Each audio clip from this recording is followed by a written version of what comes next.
Hello my future toppers, welcome to physics wave, जहाँ हर concept clarity के साथ फ्लो करता है। तो आज के इस वीडियो में हम एक क्वेश्चन करने वाले हैं जो वेरिएबल फोर्स पर डिपेंडेड है। कैसे? वेरिएबल फोर्स का क्या मतलब है? वर्क डन निकालेंगे हम एक वेरिएबल फोर्स के लिए। तो उससे पहले क्विक रिमाइंडर, अगर अभी तक आपने चैनल को सब्सक्राइब नहीं किया है तो प्लीज़ जल्दी से सब्सक्राइब कर लीजिए ताकि कोई भी इंपॉर्टेंट कॉन्सेप्ट मिस ना हो। Okay, let's start. तो यहाँ पर क्या दे रखा है? A force F is equals to 20 + 10y। जब मैं यहाँ बोल रही हूँ ना कि 20 + 10y, तो ये फोर्स y का फंक्शन है। इसका मतलब this is a variable force. ठीक है, फोर्स पोजीशन के साथ चेंज हो रहा है, right? It is not a constant. अगर मैं बोलती force of 20 newton is applied, it is understood that that is a constant force, right? तो यहाँ पर हम बात करें what is the work done by this force to move the particle from y equal to 0 to y equal to 1 metre. y equal to 0 से y equal to 1 metre में कितना force लगा उसको वो हमें निकालना है, and these are the options. तो चलो निकालते हैं हम। सबसे पहले हमें मालूम है work done by variable force का फॉर्मूला क्या होता है। यहाँ पर फॉर्मूला लिख लेते हैं हम लोग।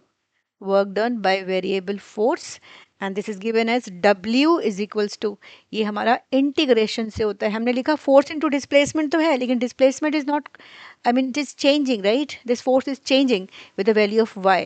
तो यहाँ पर हम इंटीग्रेट करेंगे, तो ये लगा दिया इंटीग्रेशन। ठीक है, ये ध्यान रखना है कि यहाँ पर फोर्स इनटू डिस्प्लेसमेंट डायरेक्ट मत लगाना, this is an case of integration. Okay, और यहाँ पर जब वैल्यू कहाँ से कहाँ चेंज हो रही है, y इक्वल टू 0 से y इक्वल टू 1 मीटर, इसका मतलब इसकी लिमिट्स हैं, क्योंकि 0 से 1 फोर्स चेंज हो रहा है। तो let us substitute the value of force which is 20 + 10y।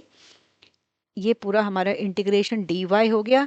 And what are the limits? Limits अगर हम बात करते हैं तो लोअर लिमिट 0 है और अपर लिमिट 1 है।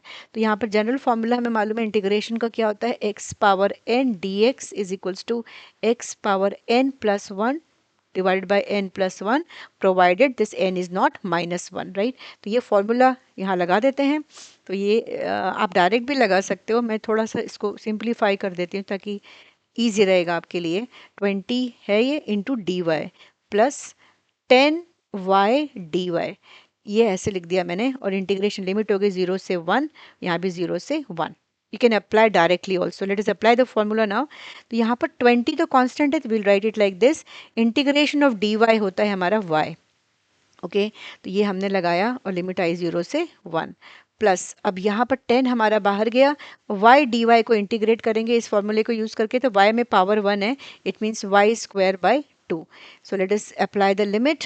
और जहाँ पर भी लिमिट लगाते हैं कैसे, upper limit minus lower, this is the upper limit and this is the lower limit. So we apply the limit upper limit minus lower limit.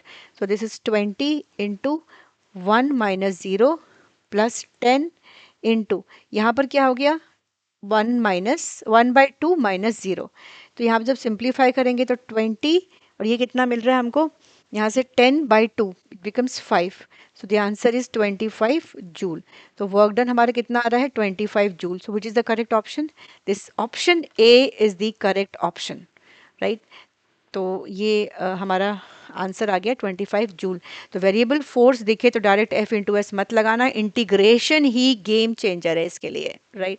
तो एक और इम्पॉर्टेंट चीज़, और नॉलेज बांटने से ही बढ़ती है, तो अभी अपने दोस्तों से ये वीडियो शेयर करें।